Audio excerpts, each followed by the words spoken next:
Yo, yo, yo, what's happening, world? Welcome back to another episode of the Damn You Too Sportstalk. It's your boy Ralph Sneaks, back at you with another one, another episode, man. I think it's episode 28 if I'm not mistaken. But I'm back with another one. Hopefully everybody had a safe, productive weekend. You know what I mean? Um, Hopefully nobody really had no issues or nothing like that.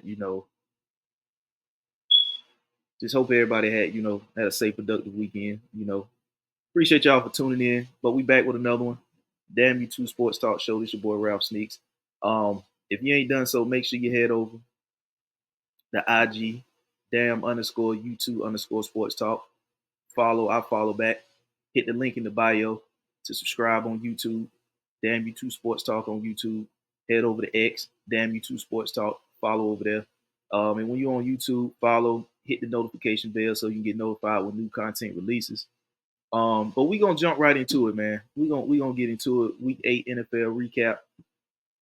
We're just gonna recap NFL action week 8, even though we still got Monday night football.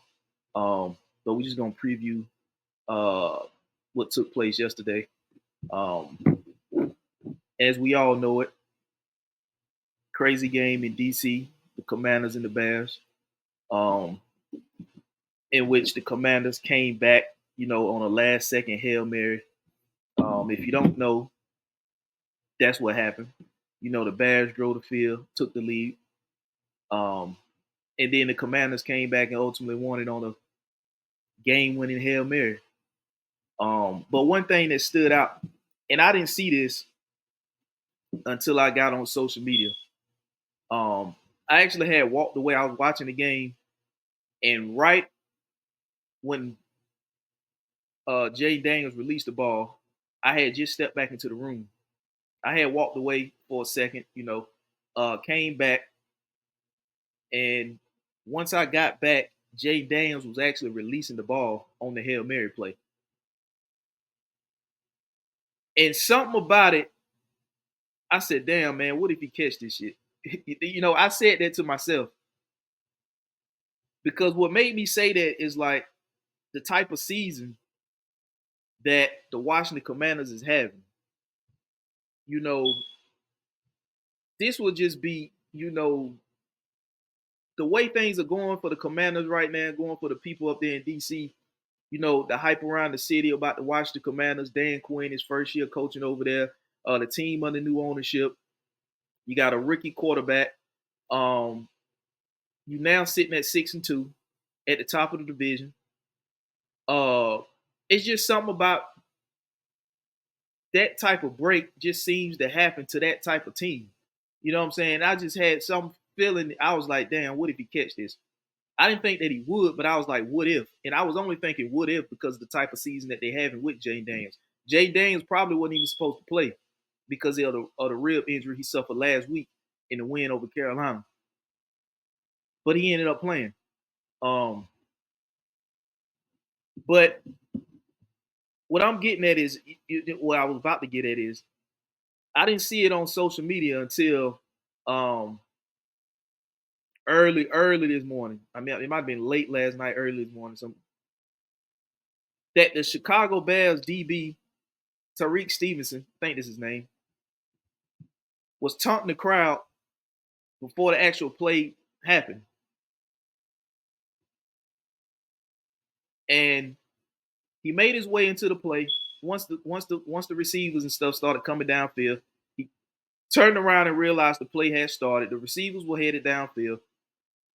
He sprinted over there to get into the play, and it was his hand that tipped the ball back into the Commander's receiver hand, who actually caught the game-winning Hail Mary touchdown. See, that's when showboating and showing your ass go wrong. Now, if I'm the Chicago Bears, see, this is the type of stuff that, to me, deserves a benching. Get your ass over there on the bench, and you're sitting down. Because it was a tight game all the way. It wasn't a high-scoring game. It was a tight game pretty much the whole way. And I actually didn't think of the Washington Commanders defense being good at all. Looking at last week, they played the Panthers. That ain't really saying much or nothing. But then you come back this week and play a much better team in the Chicago Bears than you beat last week in the Carolina Panthers. And your defense this week was just as good, if not better, than it was last week.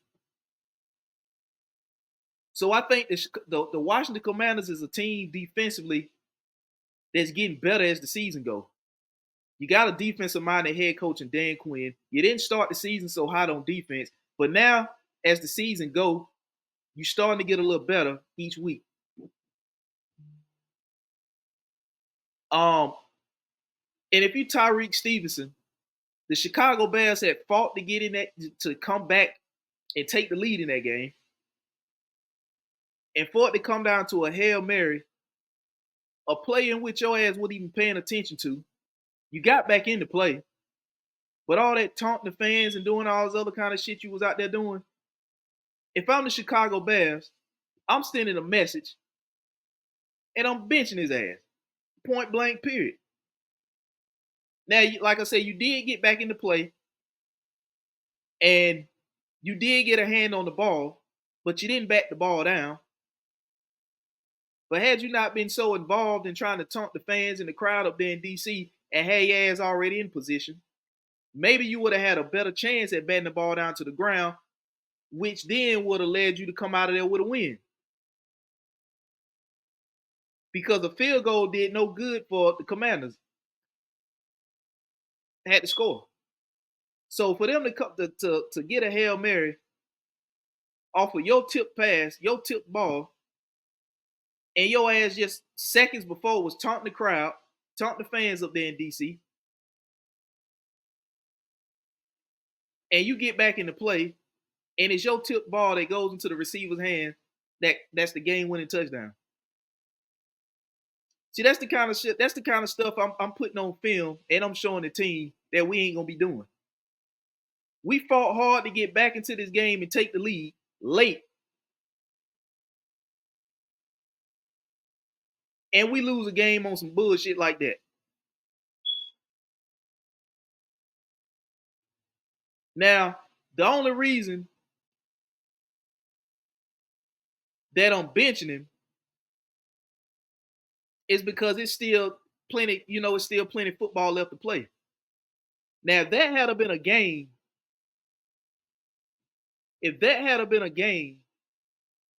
that put us out of playoff contention, if that had been a game that just eliminated us from playoff contention altogether, I would have cut his ass. But since we still got a lot of football left to go, that one loss is not going to eliminate the Chicago Bears from the playoffs. Now, and we're not going to say completely eliminate the Chicago Bears from the playoffs because it could come down to the end where you miss the playoffs by one game, and then you look back at that one game and look at it and say, damn, all you had to do is back the ball down and have your ass paying attention and focusing the game on the last play, and that we would have came out of DC with a win, and that would have been the one game that we missed the playoffs by. That would have been the one game that would have got us in. So I ain't gonna completely say that one. You don't know yet. It could have cost them. It couldn't have cost them. But we still got a lot of football left to play. And if it come down to the end of the season where the Chicago Bears missed the playoffs by one game, we're going to look back at this one game in which Tyreek Stevenson was half-assing, taunting the fans in the crowd, and he finally get his ass back into the play, and it's his tip ball that gets into the wide receiver's hands. That's the game-winning touchdown. That's the one game we're going to look back and say if the Chicago Bears missed the playoffs by one game, we're going to look back at that one game and be like, yeah, that was it. Then you got to think about the division the Chicago Bears in the NFC North. It's probably one of the toughest divisions right now in football with the Detroit Lions, the Minnesota Vikings, and the Green Bay Packers. So you can't afford to drop games like that if you're the Chicago Bears. Now, like I said, we still got football left. We still got half a season to go. So, we can't say right now. But when it comes down time to it, and if it goes down to the final week of the season, and the Chicago Bears miss the playoffs by one game, we're gonna look back at this one game as the reason why the Chicago Bears missed the playoffs. Let this be a lesson to every, not just the other teammates in Chicago on the Bears roster. Let this be a lesson to every damn body. Keep your head in the game. The game ain't over. It ain't over till the clock strikes zero. And the whistle is, but it ain't over. But he was out there taunting the fans as if the game was already over. You never know. We've seen plays like this before where where teams have successfully executed a Hail Mary. So it's not an impossible play that can't happen. It won't happen. It can happen. And like I said, if the Chicago Bears missed the playoffs by one game, we're going to look back at this game and say that's the game that they had, come back from behind, took the lead, and should have won. That would have had them in the postseason. But now that they missed it by one game, this will be the one game we look back and say, damn. And like I said, you look at the division the Chicago Bears in with Green Bay, Detroit, and Minnesota, you can't afford to drop a game like this, especially when you had the Minnesota Vikings who lost on Thursday night to the LA Rams. So, you know what I'm saying? Just let that be a lesson. The game ain't over. You know what I'm saying? But if you're the Washington Commanders, you gotta be you gotta be proud as hell. You gotta be proud as hell of what's going on in DC right now. Chocolate City. And I did say the Washington Commanders could be the surprise team in this division, but I didn't think they were gonna be like at the top of the division. You know, you gotta tilt your hat to Jane Daniels. You know, coming to a team under new ownership, a defensive minded head coach and Dan Quinn.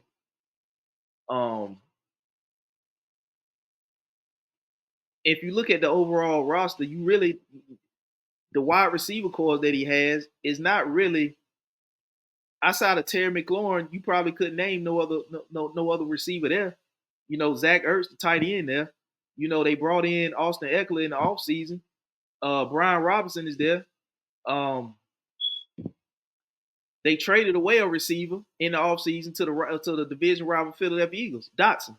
So, you know, you're looking at the offensive pieces that they had there for Jay Daniels. It's not really ideal, you know. But when you got a guy like Jay Daniels that's working with what he got and utilizing all the targets, and you have Dan Quinn, a head coach there, who, like I said, is a defensive-minded coach. So it's not like he's offensive-minded and what Jay Daniels is just feeding off of him. He's a defensive-minded coach. You know, the Washington Commanders defensively ain't the best team, but they're getting better each week as the season goes. They played damn good defense yesterday, you know, against some pretty solid weapons in Chicago with Keenan Allen and DJ Moore, and Rome Meduze, Cole Kmet. So you're looking at this team sitting at 6-2 at the top of the division. That, to me, they're only going to get better. You know, they have nowhere else to go but up. You know, they still.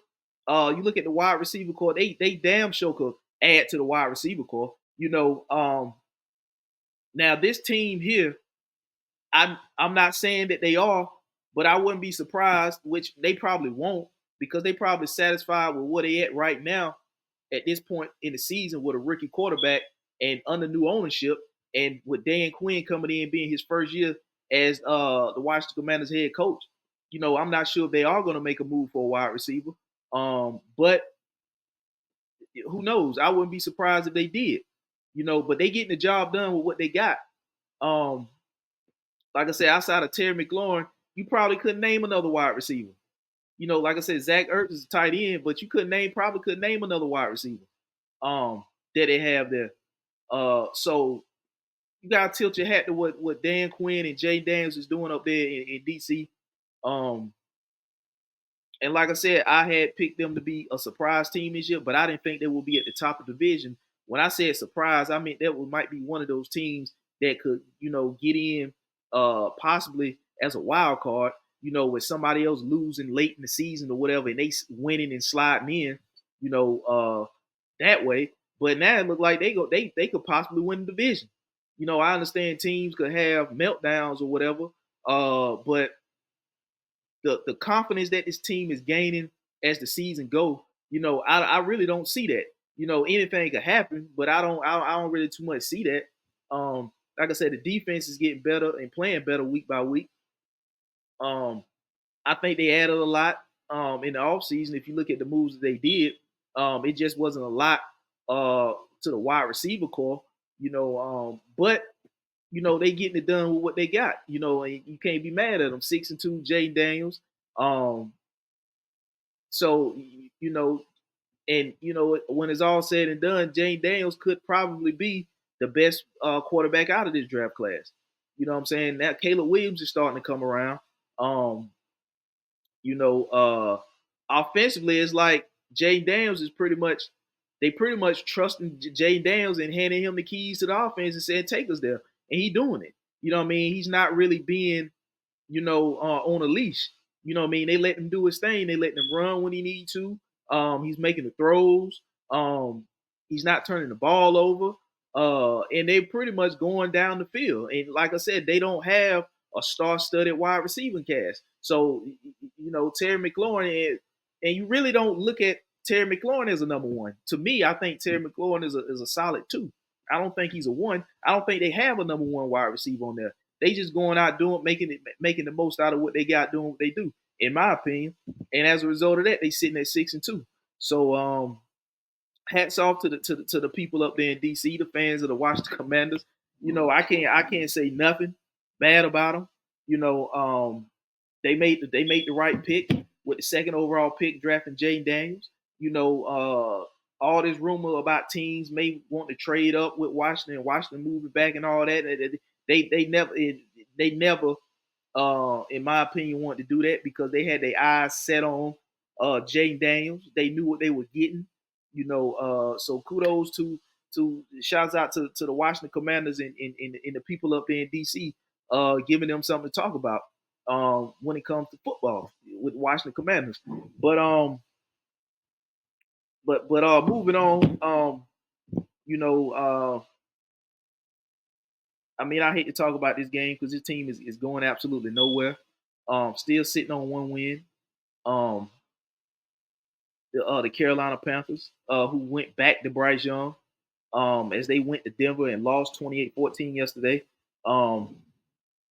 It's so much bad shit going on in Charlotte right now with this Carolina Panther team.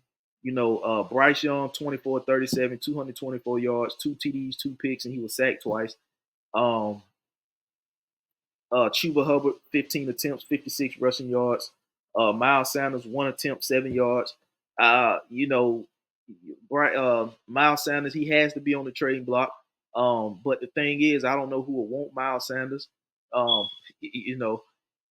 don't think Carolina. Well, first of all, let me just say this about the Panthers. I think they went completely wrong. It was all wrong. They was all off about how to do a rebuild. The Matt Rule experiment didn't work. The Sam Darnold experiment didn't work. The Baker Mayfield experiment didn't work. None of that worked. You didn't get the most back on the guys you traded away, like Christian McCaffrey and Brian Burns. You settled, and instead of taking the first offer, which was the best offer, and you settled, so you end up losing out on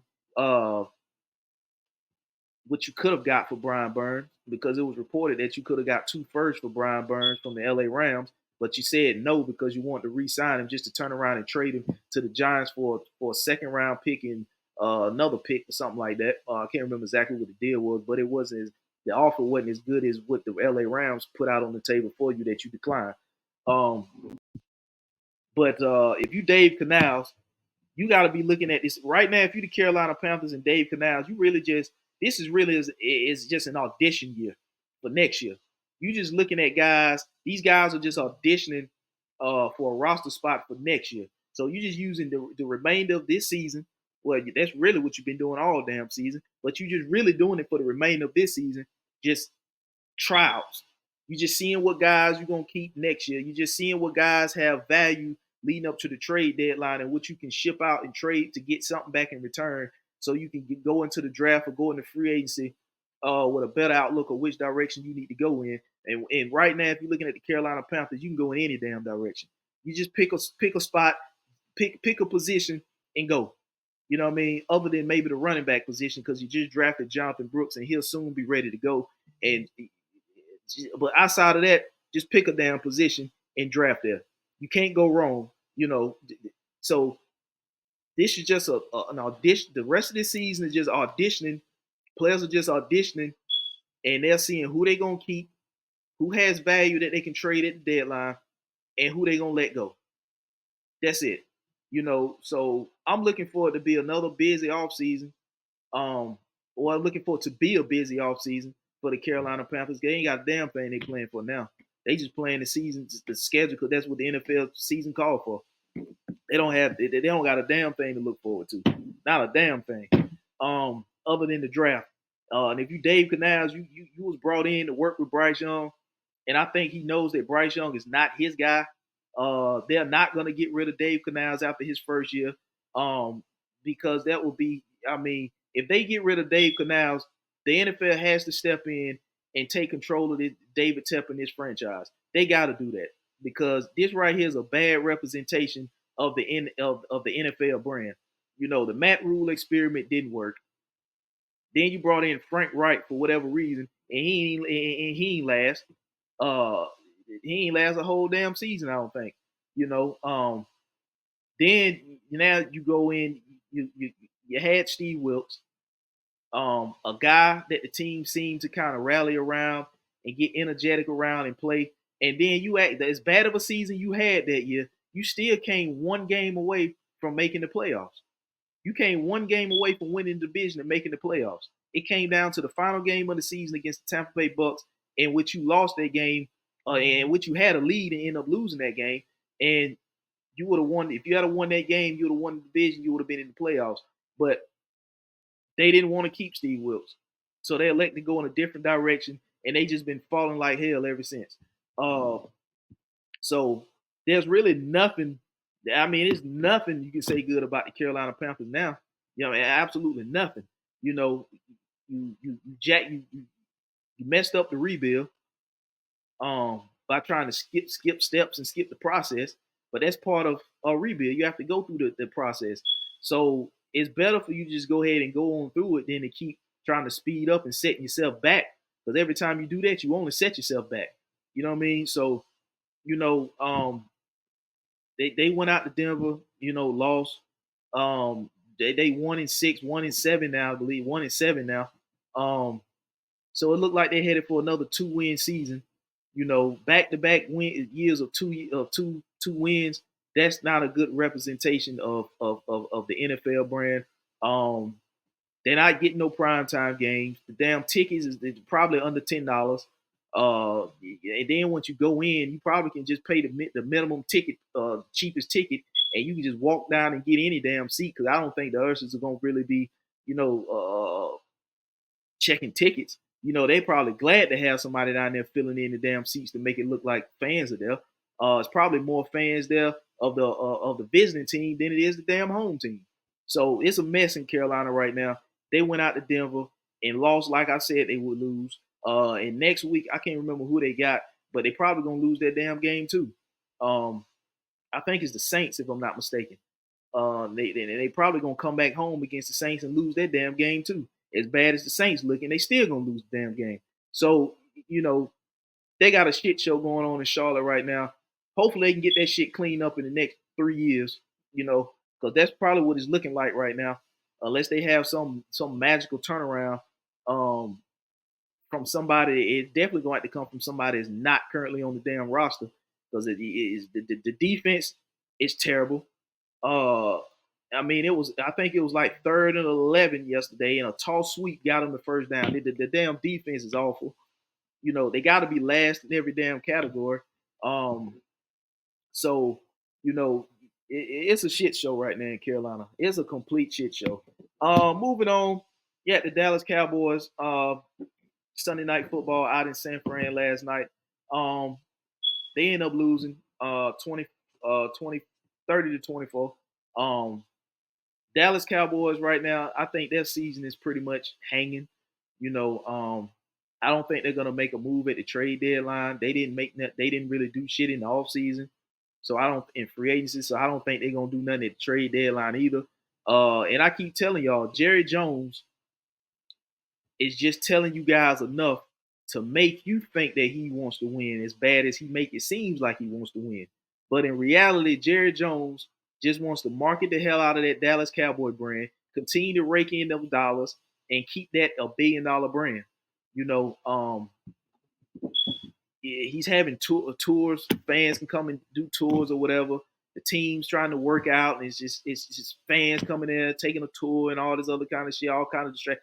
You know, I think when players see that, they see that this guy is not as concerned, or he's not about winning as much as he would making people think that he's about winning. And I think the players are starting to see that now. So when you lose the players like that, they're not buying into what you're saying. You know, so and they got issues in Dallas. You're looking at Dak Prescott, 25 or 38, 243 yards. He had 2 TDs, but he also threw 2 picks and got sacked twice. So um, not only do you not have a run game because Zeke had 10 attempts, 34 yards and a TD. Dalvin Cook, who made his Cowboy debut, had 6 rushing attempts for 12 yards. His longest rush was 4 yards. You even had a wide receiver out there with a rushing attempt. So not only do you not have a run game, you really don't have a passing game either. Now, like I said, Dak passed for 243 yards, but 146 of those yards went to one guy, CeeDee Lamb. CeeDee Lamb had 13 catches, 146 yards, and he had both of Dak's TDs. But the number I'm looking at is the 17 targets he got. So you're looking at CeeDee Lamb. CeeDee Lamb had almost roughly half of the damn Dak's. He was roughly half of Dak's targets. You know what I mean? Attempts was targeted to CeeDee Lamb. You know, the next the next targeted receiver wasn't even a receiver. It was the tight end Jake Ferguson at 8. So Dallas, you really only have one guy in the passing game, and that's CeeDee Lamb. You don't really have anybody else that the defense can honor and respect. So to be honest with you, defenses is just gonna let CeeDee Lamb catch passes and do this because they don't have to worry about nobody else doing close to what CeeDee Lamb can do. And they're gonna stack the box, stop the run. Because if you rely on Zeke and Dalvin Cook is not looking like the Minnesota Vikings Dalvin Cook, Zeke is not looking like the Zeke he was when he was there prior to going to New England. So nobody's really respecting anything about the Dallas Cowboys. You probably don't even have to load. You probably don't even have to sell out to stop the run because they don't have a run game worthy of being respected. And then you got one receiver, and CeeDee Lamb. So teams are just going to be like, okay, you can throw the ball to CeeDee Lamb, but you're not throwing to nobody else. You know what I mean? CeeDee Lamb is going to do CeeDee Lamb. He's going to get his numbers. The CeeDee Lamb and Dak Prescott connection is that's good chemistry that they have. So they're just going to let them do them. You know what I mean? And they have nothing else to be scared of when it comes to Dallas Cowboys because the run game is not there, and they don't have another solid number 2 wide receiver that they have to worry about. So, and this is just during the regular season. Now, if it was during the playoffs, I think what they would do with this same roster, I think teams would just put their second best corner on CeeDee Lamb and give that corner help, and then just allow that number 1 corner to take out whoever else that might possibly be doing something. Or if worst case scenario, they'll just put the one on there and give him help. You know what I mean? So there's really nothing else about this Dallas Cowboy team other than the Dak Prescott CeeDee Lamb connection that anybody's worried about. You can run on this defense, and it looked like you can throw on the damn defense too because we don't see Trayvon Diggs looking the same now that he did prior to the knee injury. So, George Kittle went off yesterday. Brock Purdy, 18 of 26, 260 yards. Brock Purdy had more passing yards and less attempts. He was 25 of 38 for 243. Brock Purdy, 18 of 26 for 260. So he had more passing yards and less attempts than Dak Prescott did. You're looking at George Kittle, 6 receptions, 128 yards on a TD. I mean, he pretty much went off. So not only can you run the ball on this Cowboy defense, it looked like your tight end can get involved. And this was really without Deebo Samuel getting off. Although he had 4 receptions, 71 yards, the Ricky Passar had 4 receptions, 38 yards. So just Dallas can't stop anybody on the ground or through there. So I'm not looking for Dallas to really do too much of nothing at the trade deadline. They didn't do nothing this offseason in free agency, so I'm thinking they're gonna do the same thing at the deadline. Even though I've heard a couple players rumored to be landing spots for the Cowboys, but I don't think they're gonna actually land in Dallas. I think Dallas is just gonna roll with what they got. And this is just gonna be another lost season for Cowboy fans to deal with. I mean, that's just my opinion. Because you just don't look good if you're Dallas. You can't beat San Francisco at home or away. You just can't beat them, regardless of where y'all play. You can't beat them. You don't went out there and they beat you out there, and then they came to your house in Dallas and beat you. So if you Dallas, you just pretty much playing the season out. You'll win some more games this year, but it won't really matter because Washington, in my opinion, is the way they're playing. I think they're just gonna they're gonna remain unless they get hit heavy with the injury bug. And like I said, they already don't have a star-studded wide receiver core, so if they get hit heavy with the injury bug, that could take a toll. And when I say hit heavy, I'm talking about multiple players got to be hit with the injury bug at the same time, and they got to be out for more than just a game or two. They're gonna miss about 4 to 6 weeks. So you know what I mean. But I don't wish that on nobody. But that's the only scenario I see in which the Washington Commanders are gonna slow down in that division. Because like I said, I think they're getting better each week, especially on the defensive side of the ball. And Jaden Daniels' confidence is only growing. So that team is going to continue to grow and continue to will off wins and continue to go up in that division. And I don't see Dallas or the Giants. And, Philly is up and down. So that's the only team that's really consistent in that division, in my opinion. And it's just an assed out season for the Cowboys. But moving on, Chiefs Raiders. You saw Kansas City take care of Vegas 27-20. The Las Vegas Raiders was the last team to beat the Kansas City Chiefs, but they also gave the Carolina Panthers their one and only victory this year. So that's not a good. I mean, on one hand, you did something good by beating Kansas City, and on the other hand, you're the only team that lost to the Carolina Panthers this year and gave them that one and only win, and they came to Vegas and beat you at home. So it continues to spiral for the Las Vegas Raiders. Now I don't know. I'm not on the inside. I'm just speaking on what I see from the outside looking in. I'm not actually within the circle of what's going on out there in Vegas with the Raiders. But for some reason last year when Antonio Pierce took over and they got Josh McDaniels up out of there, it seemed like the team was rejuvenated. It seemed like the team had more energy. It seemed like the team was willing to go above and beyond and play extra hard for Antonio Pierce. But for whatever reason, I just don't see that same enthusiasm with this team this year. Like I said last year, this is the same team that actually this was the last team, like I said, that beat the Kansas City Chiefs. And they beat them in Kansas City. And they seem to play rejuvenated football. They seem to have hit some type of new energy. And I thought that was going to carry over into the offseason, then carry over into the regular season with Antonio Pierce now being the full-time head coach there. But that doesn't seem to be the case. Pat Mahomes, 27 to 38, 262 yards passing, 2 TDs, 1 pick, and got sacked once. Kareem Hunt, 21 attempts, 59 yards, and a TD. Looking at Travis Kelce, 10 receptions, 90 yards, and a TD. And they just newly acquired receiver D Hopkins.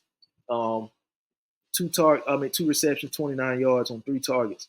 So for whatever reason, it's like, and I've said this before, it's like the Kansas City Chiefs is the new version of the New England Patriots. You got Andy Reid being the offensive version of Bill Belichick because Bill Belichick was a defensive guy. You got Pat Mahomes essentially being, the newer version of what Tom Brady was. Travis Kelce is equivalent to Gronk, so to speak. And you look at the wide receiver core, outside of Randy Moss, when Randy Moss was in New England, outside of that, you really didn't have a star-studded wide receiver. And Randy Moss left, New England. And outside of Tyreek Hill, when he was in Kansas City, they didn't really have a star-studded receiver. They just now got D-Hop, but D-Hop is not star-studded now as he once was. So it's like a newer version of the New England Patriots. They just replace receivers and keep moving. You don't really have a star-studded running back. They just plug players in and keep going. They have a system, they plug in and they keep moving. They still undefeated, although there's some calls in about 4 or 5 games that they benefited from, some crucial calls at some crucial times in the game that they actually benefited from, that they could have easily, they easily wouldn't be undefeated. But since they benefited from the calls, they sitting undefeated right now. So and like I said, if you are the Las Vegas Raiders right now, you got a lot. You're doing pretty much the same thing the Carolina Panthers is doing. You're looking at the roster, and you got these guys out here auditioning for their job, seeing who you're gonna keep, who you're gonna let go. You're looking at guys who may have some trade value leading up to the trade deadline that's coming up shortly, and seeing who can go. And if you've already traded Devontae Adams, so you've got one piece out of there, and you're just looking at all options for the remainder of this season that you could use to get better going into the offseason for next season. So you're in the same boat if you the Carolina, if the Raiders is the Carolina Panthers, especially with Antonio Pierce being his first year as the full-time head coach after taking over from Josh McDaniels getting fired. So that's pretty much what you're doing if you the Raiders. You're looking at quarterbacks that's coming out. You're looking at skill positions because you're going to need wide receivers. Now you got 2 tight ends there. You got Myers, and you got Brock Bowers, who you took in the first round this past draft. So that's exactly what you're doing if you're out there in Vegas. Tom Brady is now a minority owner. So you might be working with Tom Brady, and he may have a lot of input on which direction you're gonna go. But that's exactly what you're doing if you are the Las Vegas Raiders. Moving on, Saints Chargers. The game actually started out kind of slow and boring as hell, point wise. You know what I mean? But the Chargers end up scoring 26 points as they beat the Saints at home, 26-8. Spencer Rattler eventually got benched. He was 12 of 24, 156 yards, and he got sacked 3 times. So if you the Saints, you another team that's pretty much just playing the season out. Alvin Kamara, 10 attempts, 67 yards. Your quarterback situation is not ideal. You got your receivers are down. You started the season 2-0. You beat the hell out the Panthers, which ain't saying much. You put 47 up on them, and then you went to Dallas and put 44 up on them. So those first 2 wins are kind of, and I know that they were the first 2 games of the season, and we didn't know then that these teams were going to be like, well, especially Dallas. We knew Carolina was going to be ass, but we didn't think that the Dallas Cowboys will continue the trajectory of being, ass on the defensive side of the ball, especially the way they played that Week 1 game in Cleveland. They look poised to be a damn good team this year. But that spiraled in the opposite direction real quick the following week when the Saints went out to Dallas. But if you the Saints, you pretty much doing the same thing. And as I mentioned earlier, and I made a video on this, Dennis Allen was one of the coaches that I had on the hot seat this season. So in that first two games, it didn't look like that. But now it's kind of starting to get back to what I originally said about Dennis Allen being on the hot seat, and he may be gone. You know, outside of Alvin Kamara, you really can't really name anybody else on the offensive side of the ball other than Chris Olave. He had 8 receptions, 170 yards on 14 targets. Alvin Kamara had 11 targets in the passing game, and that's your running back. And he had 6 receptions for 55 yards. So you and I get it. Rashid is out for the season, which is a big blow to your offense because he was a deep threat. He was another solid option on the offensive side of the ball, deep threat option. But right now, if you're the New Orleans Saints, you're doing the same thing. You know, Chase Young, if you can get something for him, let him go. You know, Chase Young right now, in my opinion, is pretty much it's like Clowney. You know, he's not living up to the hype of what he should be at the NFL, just like Clowney never lived up to the hype of what he should be in the NFL, in my opinion. And that's the vibes that I get from Chase Young. He's not living up to the hype. And he's now starting to become a journeyman like Jadeveon Clowney. You know, after Clowney at Houston, Cleveland, Baltimore, now Carolina, and Carolina has him possibly on the trading block. So Chase Young was Washington, you know, San Fran, New Orleans, and probably not even going. They probably not even going to keep him because if they can get off for him at the trade deadline, he'll be gone. So he's pretty much like a Jadeveon Clowney, in my opinion, not living up to the hype of what he should be in the NFL, and now is starting to become a journeyman in the NFL on 2-year deals at most. You know, nobody's going to give him a deal beyond 2 years because he ain't living up to the hype. He's not proven.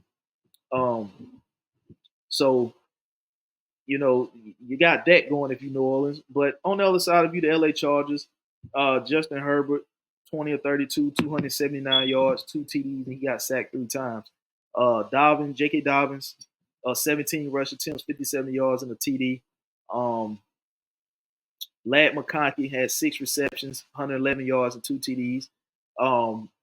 You know, that's another team that just needs to Harbaugh just getting there. I get it. First year in LA. They need to add to the wide receiver core.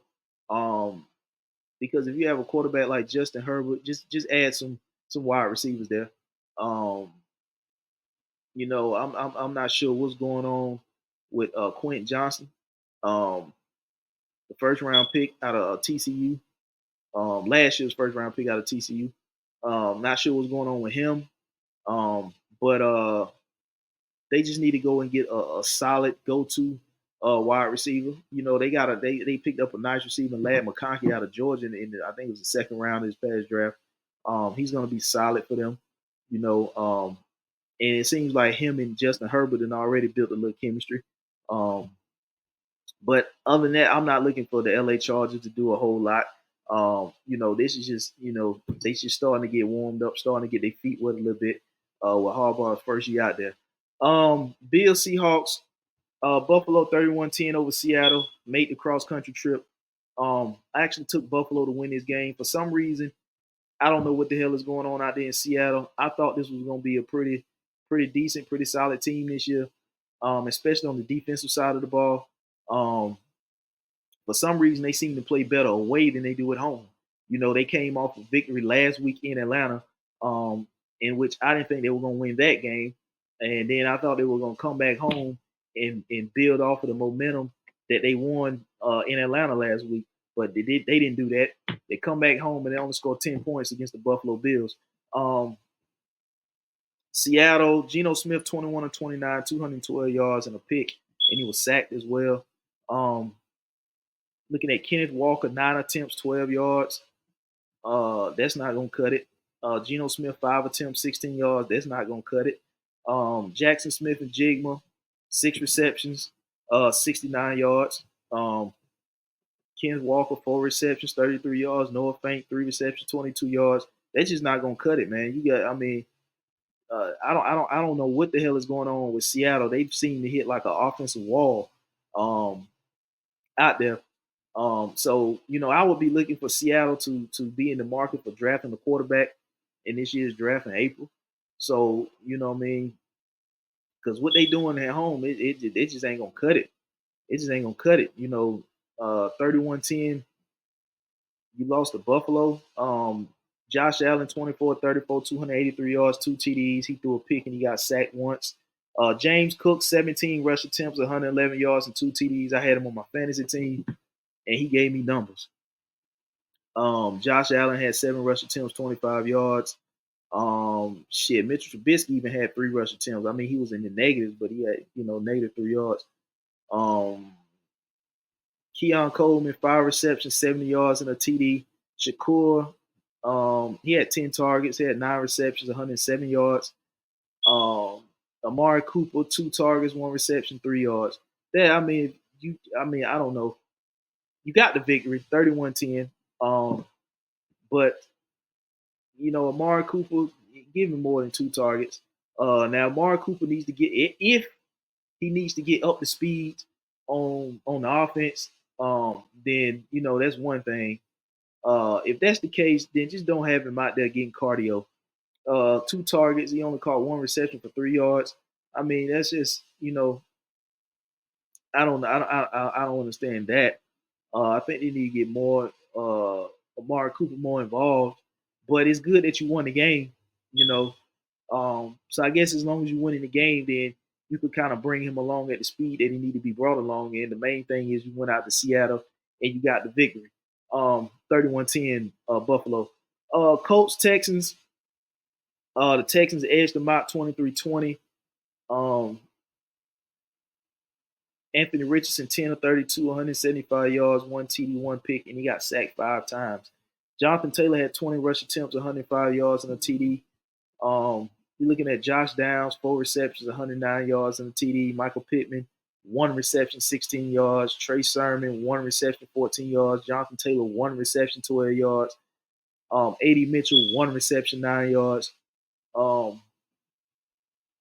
And if you Houston, C.J. Stroud, 25 of 37, 285 yards. He had a TD, and he was sacked twice. Joe Mixon, 25 rush attempts, 102 yards, and a TD. Damian Pierce, 1 rush attempt, 4 yards.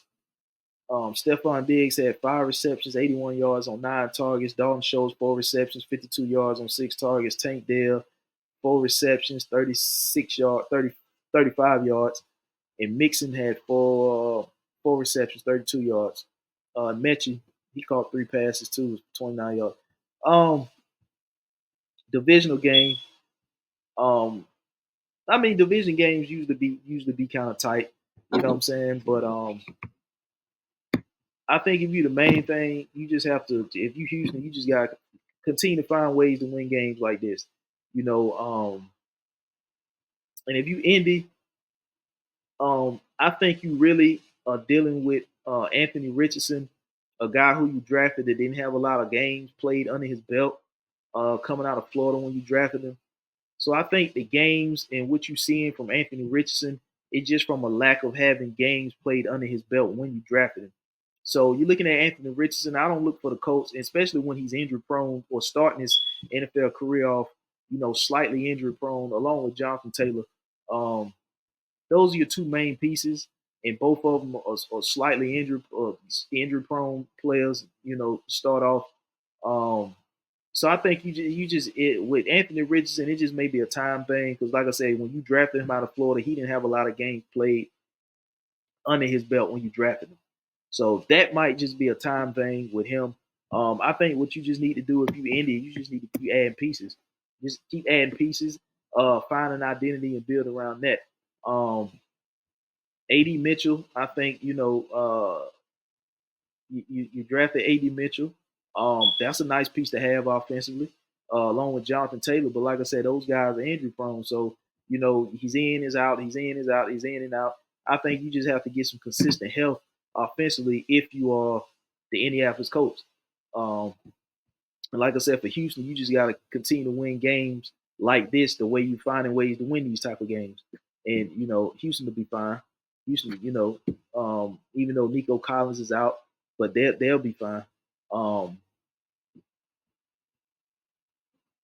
The Ravens traveled to Cleveland. No Deshaun Watson. And they picked up the victory 29-24 over division rival Baltimore Ravens. If you look at it, Lamar Jackson, 23 of 38, 289 yards, 2 TDs, and he was sacked 3 times. Derrick Henry, 11 rush attempts, 73 yards, and a TD. Lamar Jackson had 8 rush attempts, 46 yards. Receiving, Zay Flowers, he had 12 targets. He had 7 receptions, 115 yards. Isaiah Likely, 4 receptions, 47 yards. Mark Andrews, 5 receptions, 36 yards. And like I keep saying, Isaiah Likely, in my opinion, he needs more targets. I think he's an athletic tight end that you could line up at, on the line, or you can split him out wide in the slot or out wide, especially in the red zone, where you get some mismatch opportunities, throwing up some back shoulders, some 50-50 jump balls. I think Isaiah Likely is a guy that, in my opinion, from what I've seen so far of the Baltimore Ravens, I don't think they use him enough. Especially when you look at the Baltimore Ravens. If you had to point out a weak area of the Baltimore Ravens, you probably would point at the wide receiver core, although they got Zay Flowers. I think that, outside of Zay Flowers, they're not really deep enough at the wide receiver position. And when you got a guy like Isaiah Likely who can be a mismatch problem for defenses if you put him in the right position out there on the field, give him enough snaps and put him in the right position, I think there would be a mismatch problem. You can utilize 2 tight end sets more, but like I said, that would be an area, in my opinion, from what I see, if you had to point out a weakness of the Baltimore Ravens, it would be the wide receiver core. Because they've been kind of shuffling through wide receivers these past couple of years. They went out and got Odell Beckham, had him last year, and that didn't work out to their liking, as they didn't bring him back, and he's now down in Miami, and I don't think he's playing much down there, if he's playing at all. But if you are the Cleveland Browns, Jameis Winston, 27 to 41, 334 yards, 3 TDs, no picks, and 2 sacks. Now, Jameis Winston he'll sling the ball now. He'll sling it. Just the things you worry about is slinging the ball to the wrong team. But then he'll bounce back and continue to add a ball out. You know what I mean? And as you saw yesterday, he had 334 yards passing with 3 TDs and no picks. He didn't throw a pick. Nick Chubb, 16 attempts, 52 yards. Deontay Foreman, 5 attempts, 26 yards. Elijah Moore had 12 targets. He led the way with 12 targets, 8 receptions, 85 yards. Tillman had 7 receptions, 99 yards. Jerry Jeudy, 5 receptions, 79 yards. David Njoku, 5 receptions, 61 yards. Nick Chubb, he had 2 targets, but he didn't have a catch. So that was a big win if you Cleveland.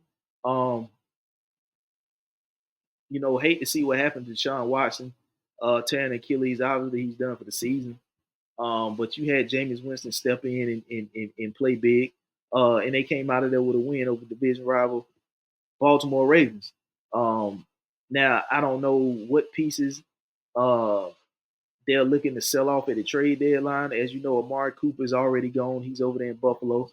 So I'm not sure who else on the defensive side of the ball could pop up in trade rumors. I heard something about Denzel Ward maybe. Teams are going to be looking at Zadarius Smith. But I'm not sure if the Cleveland Browns are going to part ways. And I don't think Cleveland's going to do much of nothing the remainder of the season. They'll win a few more games, but I don't think that Cleveland Browns is gonna. They're not making the playoffs. So maybe they would be setting themselves up for next season. I don't think they're gonna trade Myles Garrett. I've heard teams calling and inquiring about him. But I don't think Cleveland's gonna move him. But I think they just probably may look into moving somebody, but it's not a major piece. I think they're gonna look more into what they can do about the quarterback situation, if anything, and then if they can bring in another wide receiver, whether it's through free agency or drafting one to replace what they lost in Amari Cooper, to go opposite of Jerry Jeudy, and then you got a solid tight end, David Njoku. So I think that's what Cleveland is doing. I don't think they're doing much of nothing the rest of the season. They'll win a couple more games, few more games or whatever, but it's not going to be nothing to get them close to the playoffs at all. even if other teams lose to help them out, they still not going nowhere. They're not making the playoffs. But that was a good victory for the Cleveland Browns yesterday to come out there and take care of the division rival Baltimore Ravens. Um, Packers at Jaguars, you know, Jordan Love suffered a groin injury, if I'm not mistaken. Not sure exactly how severe the injury is. But they went down to Jacksonville, took care of the Jaguars, 30-27. Um, Jordan Love, 14 of 22, 196 yards and a pick. Malik Willis had to step in for him. He went 4 or 5, 56 yards and a TD, and he was sacked once. But Josh Jacobs, 25 rush attempts, 127 yards and 2 TDs. If you're the Jacksonville Jaguars, your trade piece that you were rumored to move or teams were inquiring about is now done for the season. Christian Kirk, broken collarbone. But Trevor Lawrence, 21 to 32, 308 yards, 2 TDs, a pick, and a sack, and he was sacked. Tank Bigsby, 18 attempts, 78 yards. Pretty much, I think Tank Bigsby is almost pretty much taking over, despite what they say about ETN. I think Tank Bigsby has played well enough to be the running back one over there. And if they want to move ETN, that wouldn't be a bad idea at all. The other guy that they were getting calls about, and that's pretty much a wrap. Like I said, Christian Kirk, broken collarbone. He's out for the season. So that trade piece is that's pretty much done. And I think they're gonna move off of him in the offseason. That's just my opinion, but their rookie Brian Thomas, 3 receptions, 60 yards, and a TD. I think that's the new go-to guy. Evan Ingram, he had 4 receptions, 36 yards, and a TD.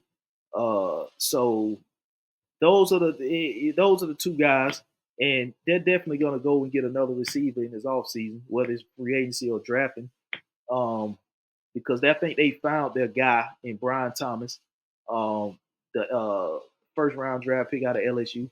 I think they're going to they found Trevor Lawrence has found a connection with this guy, even though he only had 60 receiving yards yesterday. But if you look at previous games, he's getting the targets. Although he only had 4 yesterday, but he's getting the targets, and he seemed to have built some type of chemistry with Trevor Lawrence. So that's that. And Christian Kirk, I think they're gonna move off of him. They probably was gonna trade him up until he broke his collarbone yesterday. So that's what I think. The route Jacksonville, I think they taking that. But as far as Green Bay coming down there taking care of business, I predicted that that's what they would do. I didn't think the game was going to be a 30-27. I thought it was going to be, Green Bay was going to beat them by more than that, by at least 13 points. That's what I thought that Green Bay was going to do. But Green Bay, like I said, that division, the NFC North with Green Bay, Minnesota, Detroit, and Chicago, that's a tough division. And Green Bay keep finding ways to win. Don't know how severe that injury is for Jordan Love, as he's already suffered the injury early this year, and I thought he was going to be out longer with that injury, but he came back. Now he's injured again, so we'll have to wait and see what's the severity of this injury for the Green Bay Packers. Robert Saleh, he's over there now with the Green Bay Packers. Spotted over there. I'm not sure if what they're gonna work out and how long he's what they're gonna do with Robert Saleh over there, but that's crazy. You get fired from the Jets and then you go to Aaron Rodgers' former team, and I'm going to get into the Jets. Actually, now let's get into the Jets. They went to Foxborough and lost to the Patriots. If you are the Jets, it's over. It's over. You took a big swing and a miss bringing in Aaron Rodgers. Father Time is undefeated. You took a chance, you gambled, and you lost. It didn't work. Not only did you gamble on Aaron Rodgers and it not working, now who knows what it would have been like had Aaron Rodgers not torn his Achilles last season in the first game of the season. I think it was like 4 plays into the first game of the season. So we never know what that season would have been last year. But what we do know is the Jets won 7 games with Zach Wilson as the quarterback and Robert Saleh as the head coach. But neither Zach Wilson or Robert Saleh is there now. Robert Saleh, you fired a couple weeks ago, and Zach Wilson, he's backing up out there in Denver. But what we do know is you went to Foxborough yesterday, and you lost to Drake May and Jacoby Brissett. And it don't look like the Devontae Adams trade is helping you out, which I didn't think it was going to help you out anyway. I thought you had a pretty solid, serviceable wide receiver group, especially when you had a wide receiver guy like Garrett Wilson there. Um, and then you said that once you fired Robert Saleh that you was going to commit more to the run game, but then after you say that, you go and make a trade for Devontae Adams. I'm not sure how much of the run game you was going to commit to after making a trade for Devontae Adams. So that's another thing that's kind of they're all over the place. You're pretty much wasting a solid defense. Then you get Hassan Reddick to come back. Um, you lost Tremaine Johnson, I believe, but you get Hassan Reddick back out of his holdout. You get him back in. Um, but if you're the Jets, you're looking at Aaron Rodgers, 17 of 28, 233 yards, 2 TDs, and you got sacked once. Brees Hall, 16 rush attempts, 80 yards. Braylon Allen, 12 attempts, 32 yards. So you got 18. I mean, you got 28 rush attempts between your two backs, but you only netted 112 yards rushing off of 32 attempts. And you got Braylon Allen had a TD. Garrett Wilson, 5 receptions, 113 yards. Devontae Adams, 4 receptions, 54 yards. Conklin, 3 receptions, 42 yards. Um, so yeah, that the Jets offense, even though you put up 22 points, you gave up 25. I didn't think the Jets were going to lose this game. I think this was a game the Jets needed to win, but obviously they didn't win. So the New York Jets right now, the season is pretty much. I don't think they're going to turn this around. Father Time seems to have caught up with Aaron Rodgers. Like I said, the New York Jets, they took a huge swing and it missed. They took a big gamble and it didn't pay off. Not only did you gamble on Aaron Rodgers, but you gambled on bringing his partner in there and trading for his partner in Devontae Adams, and that doesn't seem to be working. So if you the Jets, you really got to go into this offseason and get your staff right. You got to get your staff right because you got good pieces on the defensive side of the ball, and Aaron Rodgers is not the Aaron Rodgers that we've seen in Green Bay. So you might want to look. You're gonna have to get your quarterback situation right eventually. You drafted Jordan Travis, the quarterback out of Florida State, but obviously he ain't ready to play. You drafted him injured from that gruesome injury that he suffered at Florida State last year. So if you're the Jets, man, you got a lot to do this offseason because the gamble that you took and the swing that you swung and missed at, it ain't paying off. It ain't paying out. And then you traded for Devontae Adams, and it's still not paying out. And I don't think it's gonna pan out. Um, it was a good victory for New England as they picked up their second win of the season. Um, Jacoby Brissett, 15 of 24, 132 yards. He got sacked once. Drake made 3 of 6, 23 yards, and he got sacked once. Stevenson, 20 rush attempts, 48 yards, 2 TDs. There's nothing really that stood out about the receiving from the New England Patriots. I mean, they just did enough to win the game, 25-22. And it says more about the Jets than it do the Patriots because we weren't looking at the Patriots to do much of nothing this season anyway, with Gerard Mayo being a rookie head coach with a rookie quarterback in Drake May. So we weren't looking at the New England Patriots to do much this season anyway. But the New York Jets, we're expecting you to bounce back much better this season considering the situation that happened last year with the Aaron Rodgers injury in the first game of the season. Now, if you went 7-10 with Robert Saleh as your head coach and Zach Wilson as your quarterback, you certainly got to win. And I said this in a previous video. You have to win at least 10 games this year if you won 7 last year with Robert Saleh as your head coach and Zach Wilson as your quarterback. Now that you got Aaron Rodgers back, you can't win less games this year with him back than you won last year losing him with Zach Wilson as your quarterback. Now that you fired Robert Saleh and the situation ain't got no better. So really, was he the issue? Which I don't think he was. I just think you had some diva ways going on right now with Aaron Rodgers, and I don't know why people keep excusing it and finding and justifying and trying to find excuses for this guy. You're not winning. Father Time is caught up with you. So you don't need to be having these certain demands. And I ain't gonna sit here for 1 second and believe that he didn't know that Robert Saleh was gonna get fired. I think he knew that he was gonna get fired. He might have not knew the time or day that it was gonna happen, but I believe that he knew, because I think he had something to do with it. And now that you coming out here and you losing games that you're supposed to be winning, and it don't even look like you're gonna be on pace to win 7 games that you won last year with Zach Wilson as your quarterback and Robert Saleh as your head coach. So it's a bad situation with the Jets right now, and they just need to go ahead and wrap this season up because Father Time is caught up with their quarterback Aaron Rodgers. Cardinals at Dolphins. I took the Dolphins to win this one, but it didn't happen. They came up a point short, 28-27. Arizona went on the road and got the win. I think it was the return of Tua. 28 of 38, 234 yards, a TD, and he got sacked once. Um, Devon, he had 10 rush attempts, 97 yards. Mostert, 9 attempts, 19 yards. Tyreek Hill, 6 receptions, 72 yards on 9 targets. Jalen Waddle, 4 receptions, 45 yards. Uh, I think it might be a little too late for this Dolphins. I think you right now you're looking at the situation with Tua. Um, he's returned from being concussion prone. This is what he's returning from, a concussion.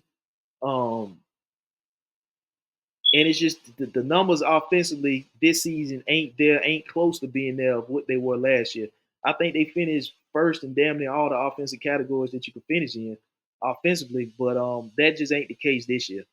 You know, the Arizona Cardinals making the cross country trip came out 28-27 as Kyler Murray was 26-36, 307 yards, 2 TDs, no picks, no sacks. James Conner, 20 attempts, 53 yards and a TD. Trey McBride, 11 targets, 9 receptions, 124 yards. Marvin Harrison, 6 receptions, 111 yards. And they're finally getting him more involved. He had 7 targets, 6 receptions, 111 yards. They finally get him more involved as they should. You know, being the first receiver taken off the board and being Marvin Harrison, you in looking at what he did, you should consistently be looking to get this man, always get this man involved. The only thing that you shouldn't be getting involved, the only reason why you shouldn't be getting this man involved is that he ain't on the field. And for him not to be on the field, it's got to be injury or something like that. But as long as he out there on the field and he's eligible to play, you should always have this man in your game plans to get him involved. But they went on the road, took care of the Miami Dolphins 28-27. Falcons Bucks. I'm surprised this game was as close as it was because the Bucks was without Mike Evans. They were without Chris Godwin. Chris Godwin, they're not going to have him for the remainder of the season due to that injury that he suffered last game with the Baltimore Ravens. If you look at the Falcons, who last time these two teams played, I think Kirk Cousins threw for like over 500 yards. It was on Thursday night. And they won in Atlanta, and then they just went on the road and won in Tampa. So they sweep the Tampa Bay Bucks season series between these two teams. Cousins 23 of 29, 276 yards, 4 TDs, 2 sacks. Bijan Robinson 13 attempts, 63 yards. Tyler Algier 12 attempts, 33 yards. Darnell Mooney had 5 receptions, 92 yards, and a TD. Kyle Pitts 4 receptions, 91 yards, and 2 TDs. Bijan Robinson 6 receptions, 37 yards, and a TD. Drake London 4 receptions, 34 yards. I think it's just that the Atlanta Falcons are starting to kind of hit their stride. Kirk Cousins is starting to get back, especially that when he played Tampa the first time this season, throwing for over 500 yards against them. Kirk Cousins is starting to get back into his groove, and which I don't, him and Aaron Rodgers had the same Achilles injury. So he's starting to hit his groove. Why the hell Aaron Rodgers ain't? It was like I said, Father Time is caught up. But we're done with the Jets. The Falcons starting to hit their groove into the regular season. A nice bounce back victory for the Atlanta Falcons after losing at home last week to the Seattle Seahawks. I think this is a case and situation where they have so many weapons offensively that each week somebody's going to take a hit. Somebody's not going to consistently get their numbers because they have too many playmakers on the offensive side of the ball, and there's only one ball to go around. Kyle Pitts hasn't really gotten off this season like he should have been. He's not as involved as they say that he would be from when I seen him play. I don't think Bijan Robinson has really been getting off. He's been consistently at a certain level in his offense, but he's not really getting off like he's capable of getting off in his offense. I think they just spreading the ball around to everybody. Darnell Mooney have games where he go off and then he don't be involved for the next 2 games or so. Drake London, the same thing. He go off and then the next 2 games is somebody else. Kyle Pitts might go off and then the next 3 games he's somebody else. Tyler Algier he make the most out of the opportunities when he's in there. But it's just a case where the Falcons got a lot of weapons, and each week it's not going to be 1 or 2 players that go off. It's going to be different players going off different weeks because there's only one ball to go around. But the Falcons are hitting their stride, especially Kirk Cousins.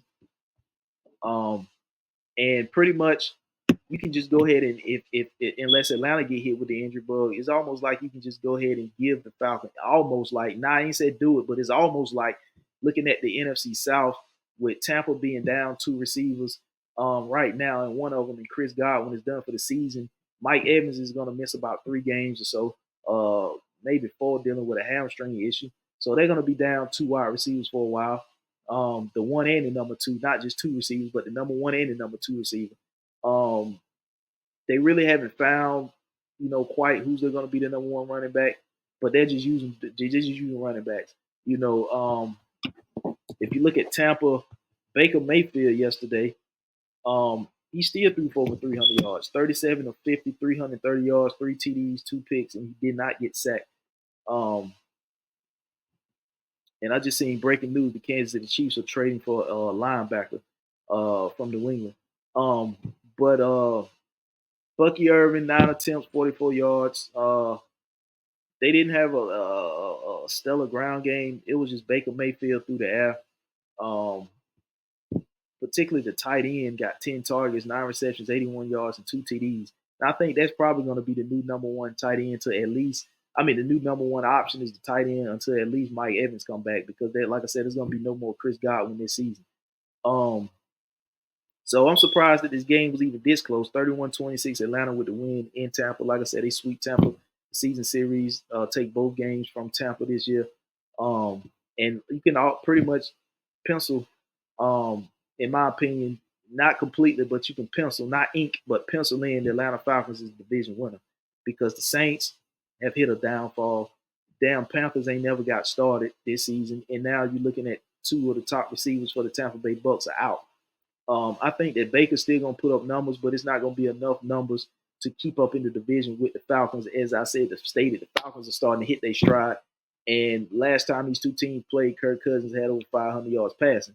So Atlanta is just going to consistently keep, hitting that stride. There's going to be games that Atlanta should win, but they won't, just like last week. They based off of how Seattle played coming back home this week against the Buffalo Bills, they should have beat the Seattle Seahawks in Atlanta last week, but that didn't happen. And as I stated before, the Seattle Seahawks seem to play better on the road than they do at home. But moving on, Titans, Lions, this was the ugliest game of the week, 52-14, Detroit. I think Detroit is the team to beat in the NFC. I think all roads are going to lead through Detroit. You look at Detroit. Jared Goff really didn't. 12 of 15, 85 yards. He threw 3 TDs. He was sacked 4 times. The story was Jahmyr Gibbs, 11 attempts, 127 yards, and a TD. I also had him on my fantasy team, and he did me some numbers. David Montgomery, 9 attempts, 33 yards. They had 3 quarterbacks getting 3. Hendon Hooker got in 2 or 3, 6 yards. But 52-14, there really was nothing else to say. Detroit did what they want, when they wanted, how they wanted. And I think, like I said, this is the team to beat in the NFC. The Detroit Lions. If they continue on this trajectory, this will be the team to beat. And they already looking like a Super Bowl contender. Well, not Super Bowl contender, but looking like the team that's going to be representing the NFC at the Super Bowl. Unless something major happens with this team, I'm going to stick with that. All roads are going to lead through Detroit. Detroit is the team to beat in the NFC. Meanwhile, you look at the Tennessee Titans, who just traded away D Hop over to Kansas City. Mason Rudolph, 22 of 38, 266 yards, a TD, 2 picks, and he was sacked once. Tony Pollard, 20 rush attempts, 94 yards. Uh, Calvin Ridley, 10 receptions, 143 yards on 15 targets. So he led the way in targets and receptions and yards by far. He was the receiver. He was the receiver yesterday for Tennessee. You're looking at Tennessee. I think they still sitting on 1 win too. Um, I think those might be the only 1 win teams, Tennessee and Carolina, because New England won yesterday, Cleveland won yesterday.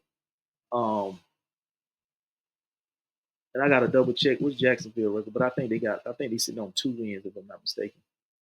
Um, if you're Jacksonville, I think you are on 2 wins if you're Jacksonville. So only right now, only teams that I know of that's sitting on 1 win is the Panthers and the Titans, because like I said, the Browns won yesterday and the New England Patriots won yesterday. So you gotta go back to the drawing boards if you're Tennessee. You may be doing the same thing Carolina doing, looking to see who you're gonna keep next year. One thing we do know, Will Levis is not the guy, so that's definitely gonna be a position they looking to improve on, and get better at the quarterback position, because we've seen Will Levis not the guy. Now, who else they look to move at the trade deadline, I don't know, but that's what we do know about the Tennessee Titans. Um, is they ain't doing nothing this year. Yeah, they in the same boat as Carolina. They just looking to playing out the regular season to see who stays, who goes, and looking to see who else has any trade value that they can move off of, as they've already done D Hop. Um, Eagles, Bengals, um, 37-17, Eagles. Philly winning to Cincinnati and took care of business. Jalen Hurts, 16 of 20, 236 yards. He had a passing TD. Then Jalen Hurts had 10 rush attempts, 37 yards, and 3 rushing TDs. Saquon, 22 attempts, 108 yards. Shipley, 2 attempts, negative. It was negative 3 yards. Um, Devontae Smith led the way with 7 targets, and he led the way with 6 receptions, 85 yards, and a TD. AJ Brown, 5 receptions, 84 yards. Saquon had a reception for 3 yards. But Joe Burrow, 26 to 37, 234 yards, 1 TD, 1 pick, and he got sacked once. Chase Brown, 12 attempts, 32 yards, and a TD. Mike Gesicki, 8 targets, 7 receptions, 73 yards. Jamar Chase had 11 targets, 9 receptions, 54 yards, and a TD. Jermaine Burton, 3 targets, 1 reception, 41 yards. Cincinnati, it just seems like they're all offense and no defense. So T Higgins didn't play, so I'm look. T Higgins will be gone after this season. He'll be on another roster next season. Cincinnati, like I said, they just defensively they're not there this year. Um, they're all offense and no defense. Philly, to me, they're up and down. This was just the week they were up. Now next week they might be down, but this week they're up. And I think it's helping them out and getting better with having both of their receivers back. Now they've been had them back for a few weeks now, AJ Brown and Devontae Smith. So, and combined with the run game of what you're getting out of Saquon staying healthy, having a damn good year so far in Philly. So, hopefully the Eagles can build off of this and be the Eagles team that we expected them to be this season. Nick Sirianni, it's still to be said whether he's going to be there next season or not, because I still think he's on the hot seat. I think that Nick Sirianni, you can't judge what this team does in the regular season as to whether Nick Sirianni is going to be there next season or not. I think Nick Sirianni, the real coaching for Nick Sirianni starts in the postseason.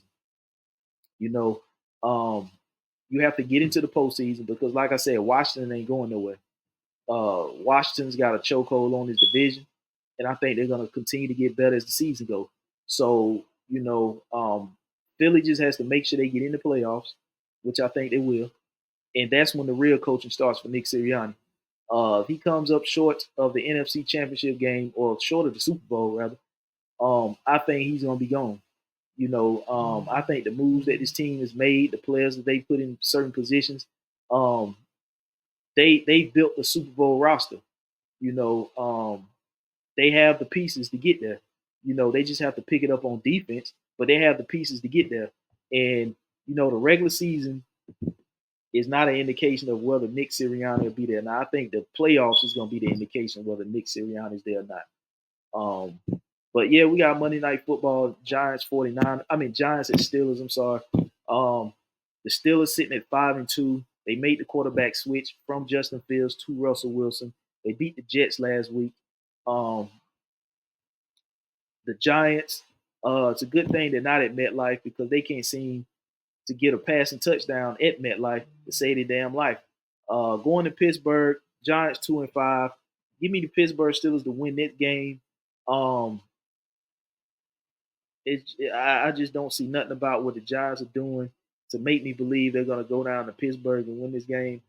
Defensively, Pittsburgh is just too much, in my opinion, for the struggling New York Giants, especially a team who struggle to throw passing touchdowns.